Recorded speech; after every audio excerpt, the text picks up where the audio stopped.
Hello, hello, this is Carrie Connick, and I'm here to do a very brief, quick unboxing as part of our series of reviews of 5 Flame Awards and brands that are doing it well.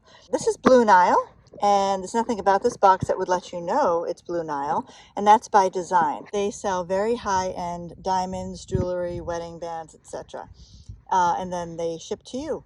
So the first thing is they don't name the brand on the outside, and that is to reduce theft on the porch. So that's great. But the person knows it's coming, right? So they're all excited.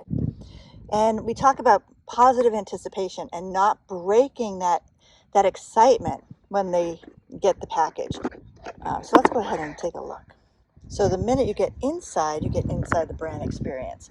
So Blue Nile, celebrating life's beautiful moments. And then they do a beautiful embossed band around the box. But there is no paperwork. This is something we talk about all the time, reducing the paperwork on the deck of the experience. So we've now dropped into the boutique, the color of the brand. It's very exciting. And then we unwrap the product. So then you take the belly band off and you get the box, and then you open up the package, right?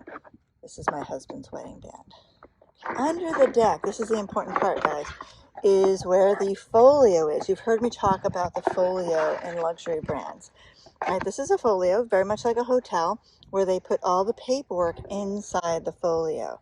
Now what's in here is the receipt, as well as some other items that bring the brand to life for you. We have in here, inside the folio package, is a jewelry care guide. Now this is the piece about choosing their brand, and this is the customer service information with a QR code, right? So we're happy to be part of your joyful occasion. If you should need some help 24/7, please get in touch. But by doing it this way, it doesn't set off the alarms like, what's wrong?